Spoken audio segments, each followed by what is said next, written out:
आज के इस विश्लेषण में हम उस बेहद खौफनाक और लोकप्रिय कथा पर बात करने वाले हैं, मिडनाइट टेल्स की अमावस की रात। हम पूरी तरह से उन मनोवैज्ञानिक तकनीकों यानी उस साइकोलॉजिकल सस्पेंस को डिकंस्ट्रक्ट करेंगे जिसमें ये कहानी इतनी माहिर है।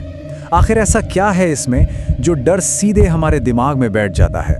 चलिए इस डीप डाइव की शुरुआत करते हैं। कहानी की शुरुआत में ही एक बेहद रोंगटे खड़े कर देने वाला पल आता है। मुख्य पात्र सुजीत एक घने बारिश से भीगे जंगल में अकेला है। खूब अंधेरा है और तभी उसे अचानक अपनी ही माँ की आवाज सुनाई देती है। सुजीत बेटा, बाहर आ जा, देख तेरी माँ तुझे बुला रही है। जरा इस स्थिति की कल्पना कीजिए। बाहर भयंकर तूफान है, डरावना जंगल है और ऐसे में सबसे स्नेह भरी, सबसे करीबी आवाज एक ऐसी जगह से आ रही है जहां उसका होना बिल्कुल असंभव है। तो यहाँ एक बहुत ही गहरा सवाल खड़ा होता है। एक जानी पहचानी सुकून देने वाली आवाज आखिर आतंक का सबसे खतरनाक हथियार कैसे बन सकती है? ये विश्लेषण इसी बात की गहराई में जाएगा कि कैसे ये कहानी इंसान के सबसे गहरे सुकून यानी अपनी माँ की आवाज को ही एक जानलेवा जाल में तब्दील कर देती है। आगे बढ़ते हैं पहली थीम की तरफ, एक खौफनाक वातावरण तैयार करना। देखिए, किसी भी अलौकिक शक्ति के आने से पहले ही कहानी एक अजीब सा विरोधाभास पैदा करती है जो शुरू में ही डर का बीज बो देता है। एक तरफ सुजीत की वो थका देने वाली यात्रा है, बैलगाड़ी, हवाओं का शोर, भारी बारिश और तूफान, और उसके ठीक उलट उस प्राचीन शिव मंदिर के अंदर की अजीब सी शांति। बाहर की भयानक उथल-पुथल और अंदर चंदन की खुशबू के साथ ऐसी शांति जो सच में बिल्कुल असंभव सी लगती है। ये एक क्लासिक फॉल्स सेंचुरी यानी एक झूठी शरण स्थली का एहसास दिलाता है। सुरक्षा यहाँ बस एक छलावा महसूस होती है। और यहीं से हमारी दूसरी थीम आती है, सुरक्षा का भ्रम यानी सेफ्टी का इल्यूजन। अचानक उस मंदिर के अंदर एक साधु महाराज प्रकट होते हैं और वो जो थोड़ी बहुत सुरक्षा की फीलिंग थी ना, वो पूरी तरह टूट जाती है। उनकी चेतावनी बिल्कुल स्पष्ट और डरा देने वाली होती है। हर आवाज का यहाँ कोई ना कोई अर्थ होता है और हर सन्नाटे में कोई छिपा हुआ स्वर। वो सुजीत को साफ कह देते हैं कि रात में आवाजें आएंगी, पर चाहे कुछ भी सुनाई दे, किसी भी हालत में बाहर कदम नहीं रखना है। ये एक लाइन सुनते ही समझ आ जाता है कि बाहर का अंधेरा दिमाग के साथ किसी बहुत खतरनाक खेल की तैयारी कर रहा है। तीसरी थीम कहानी का सबसे दिलचस्प हिस्सा है, मनोवैज्ञानिक कमजोरियों यानी हमारी साइकोलॉजिकल वल्नरेबिलिटीज को हथियार की तरह इस्तेमाल करना। यहाँ आवाजों का जो पैटर्न है वो किसी इंसान की बढ़ती हुई दिल की धड़कन की तरह तेज होता है। ठीक रात के 12 बजे पहले एक बेहद धीमी सी फुसफुसाहट शुरू होती है। सिर्फ 5 मिनट बाद वो आवाज रोने और गिड़गिड़ाने में बदल जाती है और 15 मिनट होते होते बाहर बारिश में रो रही वो आवाज माँ की पहचान का पूरी तरह से सहारा लेकर भावनात्मक मैनिपुलेशन की हदें पार कर देती है। पुकार इतनी करुण, इतनी दर्दनाक हो जाती है कि किसी के लिए भी चुपचाप अंदर बैठे रहना और उसे अनसुना करना लगभग असंभव सा हो जाता है। तो अब ध्यान दीजिए कि ये अजीब शक्ति आखिर काम कैसे करती है। इसका तरीका बेहद सटीक और क्रूर है। पहला कदम, शिकार के मन को पढ़ना। दूसरा, उसके सबसे गहरे प्रेम यानी उसकी सबसे बड़ी अटैचमेंट को पहचानना। तीसरा कदम, बिल्कुल उस अपनेपन और स्नेह भरी आवाज की हूबहू नकल करना। और चौथा, उसी आवाज का झांसा देकर शिकार को उसकी सुरक्षित जगह से बाहर खींचना। ये इसलिए इतना डरावना है क्योंकि इसमें कोई फिजिकल खतरा या खून खराबा सामने नहीं है।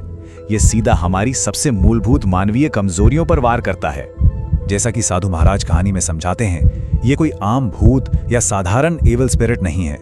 इसे छाया कहा गया है, एक ऐसी अशरीरी शक्ति जो मनुष्य के बेहद गहरे दुख से पैदा होती है। ये अपने शिकार के सबसे गहरे लगाव को ही उसकी मौत का कारण बना देती है। इस डेफिनेशन ने इस शक्ति को एक आम मॉन्स्टर से बढ़ाकर एक बेहद दुखदाई और चालाक आत्मा का रूप दे दिया है, जो दर्द को समझती है और उसका इस्तेमाल भी करती है। और इस पूरी कहानी का डर तब दुगना हो जाता है जब हमें इस छाया का ट्रैजिक पास्ट पता चलता है। इस शक्ति का मूल एक बहुत ही दर्दनाक घटना से जुड़ा है। एक औरत जो अपने पति की मौत के बाद पूरी तरह टूट चुकी थी। अपने पागलपन और असहनीय दुख में आकर उसने उसी तूफानी जंगल में अपनी जान दे दी थी। उसकी आत्मा आज भी उसी असीम दुख और अकेलेपन के बोझ तले वहां कैद है। और यही वजह है कि वो दूसरों को भी उनके अपनों की आवाज से लालच देकर अपने दुख के इस काले दलदल में खींचना चाहती है। इस ट्विस्ट ने डर में एक अजीब सी चोट, एक सच्ची ट्रेजेडी जोड़ दी है। अब आते हैं चौथी थीम पर, क्लाइमैक्स और ठोस सबूत की आखिर सच क्या था। अब जरा उस क्लाइमैक्स वाले टेंशन पर गौर कीजिए। एक तरफ अंदर मंदिर में साधु की शांत आध्यात्मिक रक्षा चल रही है। वो पद्मासन में बैठकर लगातार ओम नमः शिवाय और महाकाल के मंत्रों का जाप कर रहे हैं, और ठीक उसके विरोध में बाहर उस शक्ति का हमला लगातार खतरनाक होता जा रहा है। बारिश में लगातार रोने की आवाज, हवा के साथ पूरे मंदिर को घेरने की और फैलने की कोशिश, अंदर की बिल्कुल अटूट शांति और बाहर मचा हुआ वो हाहाकार, ये विरोधाभास उस रात की बेचैनी को बिल्कुल हमारे आंखों के सामने ला देता है। लेकिन दिमाग में सवाल आता है, क्या ये सब सिर्फ मन का भ्रम था? इसका फिजिकल प्रूफ, एक ठोस सबूत मिलती है अगली सुबह। जब सुबह आखिरकार बारिश थमती है तो मंदिर की बाउंड्री के ठीक बाहर चारों तरफ घूमते हुए अजीब से पैरों के निशान मौजूद होते हैं, जिसे कोई पार नहीं कर पाया था। ये निशान उस भयंकर छटपटाहट और कोशिश के सबूत थे कि हाँ, पिछली रात का वो डर बिल्कुल सच था। वहां घुप अंधेरे में सच में कुछ था जो हर हाल में सुजीत को मंदिर से बाहर निकालना चाहता था।